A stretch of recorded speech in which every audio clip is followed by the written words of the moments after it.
கிறிஸ்துவில் பிரியமானவர்களே, இந்த நாளுக்கான மாலை நேர மன்னா அப்போஸ்தலனாகிய பவுல் ரோமருக்கு எழுதின நிருபம் 15வது அதிகாரம் 12வது வசனம். ரோமர் 15:12.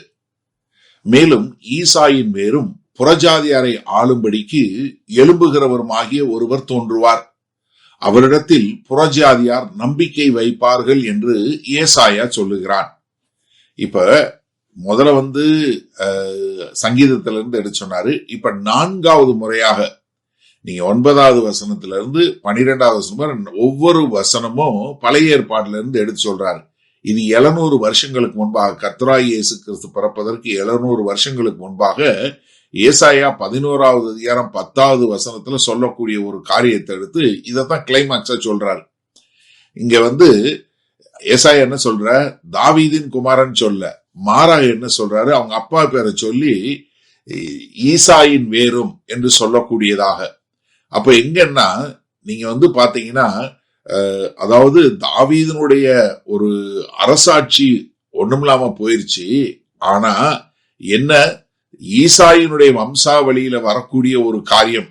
ஏன்னா நீ ஏசாயா 11வது அதிகாரம் முதல் 10 வசனங்கள் பாத்தீங்கன்னா ரொம்ப இது அழகா பார்க்க முடியும். அந்த வேர்ல இருந்து ஒன்னொன்னு கொண்டு வருவாரு.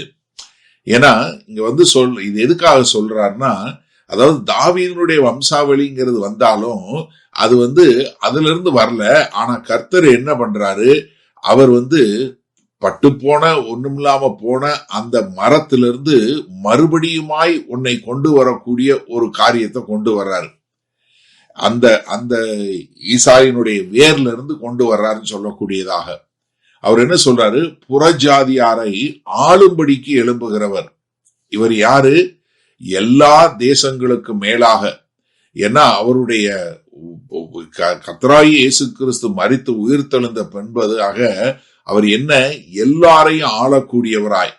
அப்ப இங்க என்னன்னா, அவருக்கு புறஜாதியார் மாத்திரமல்ல, அவர் எல்லாரு மேலும் ஆளுகை செய்யக்கூடியவராய் இருப்பார் என்று சொல்லக்கூடிய. ஏன்னா சங்கீதம் 2வது சங்கீதத்துல பார்க்கிறோம், அவர் என்ன, நீ கேளு எல்லாவற்றையும் நான் உனக்கு கொடுப்பேன் அப்படின்னு சொல்லக்கூடியதாக.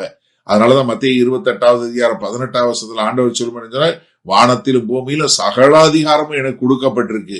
பிலிப்பியர் 2வது அதிகாரம் 9ல இருந்து 11 வரை உள்ள வசனங்களை கர்த்தர் என்ன பண்ணாரு, எல்லா நாமத்திற்கு மேலாக உயர்த்தி எல்லா நாவுகளையும் அறிக்கை செய்யும், எல்லா முழங்கால்களும் முடங்கும் என்று சொல்லக்கூடியதாக. அது மாத்திரமல்ல, என்ன, புறஜாதியாரை புறஜாதியார் அவர் மேல் நம்பிக்கை வைப்பார்கள். இப்ப என்னன்னா அவங்க என்ன பண்ண மாட்டாங்க, அவங்க தங்களுடைய காரியங்களை வைக்க மாட்டாங்க. மாறாக அவங்க என்ன, அவர் மேல வைக்கக்கூடிய மக்களாய்.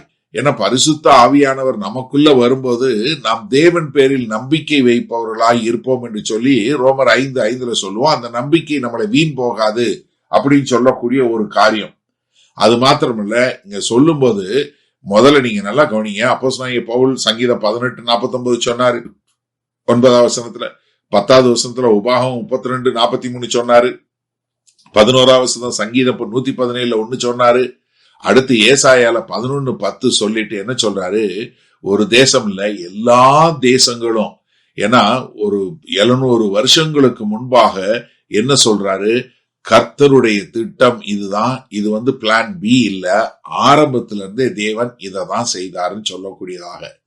சரி, இதனால இந்த வசனத்தை நம்ம எப்படி எடுத்துக்கொள்வது? இப்போ உங்க வாழ்க்கையில நீங்க எதன் மேல நம்பிக்கை வைத்திருக்கீங்கன்னு பாருங்க.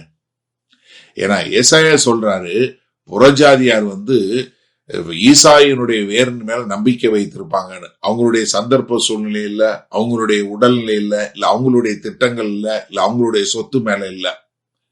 அப்ப என்னன்னா, நம்ம எல்லாருமே என்னன்னா, நம்ம இப்படிப்பட்ட காரியங்கள் மேல நம்பிக்கை வைக்க மாட்டோம். எது மேல? நம்மளுடைய வேலை மேல, நம்மளுடைய உறவுகள் மேல, இல்ல நம்மளுடைய சொத்தின் மேல, நம்ம பிள்ளைகள் மேல வைக்க மாட்டோம். ஆனா கொஞ்சம் கொஞ்சமா நம்மள அறியாம இது மாறக்கூடிய ஒரு காரியம்.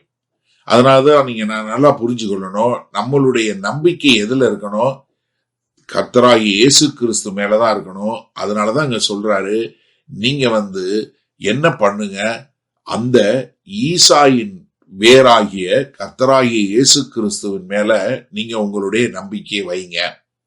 அப்ப நீங்க யோசிச்சு பாருங்க, இது உங்க வேலை, உங்க குடும்பம், உங்க உடல்நலம், உங்க சொத்து, இது எதுவுமே தப்பான இது கிடையாது. ஆனா நீங்க உங்களுடைய முழுமையான நம்பிக்கையினுடைய இது வரும்போது, ஒரு அழுத்தம் வரும்போது நீங்க எங்க இருக்கிறீங்க? அப்போ நீங்க என்ன புரிஞ்சு கொள்ளணும், உங்களை நீங்களே ஒரு கேள்வி கேளுங்க. நான் இன்னைக்கு எந்திரிச்சேனே, எதன் மேல நம்பிக்கை வைத்து எந்திரிச்சேன்? ஒரு நிமிஷம் நீங்க இன்னைக்கு எழுதுங்க. உங்க வாழ்க்கையில இன்னைக்கு எதை குறிச்சு இந்த வாரத்துல உங்களுக்கு ரொம்ப ஒரு பதபதப்பா, ஒரு ஆங்ஷியஸா இருக்கு? அப்படி இருந்ததுன்னா நீங்க இன்னைக்கு என்ன பண்ணுங்க, இந்த ரோமர் 15:12 உங்களுக்கு நீங்களே பிரசங்கம் பண்ணுங்க. நீ எதன் மேல நம்பிக்கை வைக்கணும்? ஈசாயின் வேராகிய அந்த ரட்சகர் மேல வைக்கணும்னு சொல்லி உங்களுக்கு நீங்களே பிரசங்கம் பண்ணுவீங்களா? வல்லபிதாவே, இந்த இன்னைக்கு அருமையான நல்ல நாளுக்காய் நன்றி. இந்த செய்தியை கேட்டுக்கொண்டு இருக்கிற ஒவ்வொருவரும் தங்களுக்கு வாழ்க்கையில் ஏற்படக்கூடிய அழுத்தத்துல எதன் மேல் நம்பிக்கை வைத்திருக்கிறார்கள் என்பதை உணர்ந்து அதை சரியான முறையில உண்மையில் நம்பிக்கை வைத்து ஒரு திட நம்பிக்கையோடு வாழ எங்கள் தேவன் கிருபை பாராட்ட வேண்டுமாய் மீட்பரும் ரட்சகருமாகிய இயேசு கிறிஸ்துவின் மூலம் ஜெபிக்கிறோம் ஜீவனுள்ள வல்ல பிதாவே, ஆமேன். கர்த்தர் உங்களை ஆசீர்வதிப்பாராக. நாம் நாளை காலை தினசரி தியானத்துல சந்திப்போம். Good night.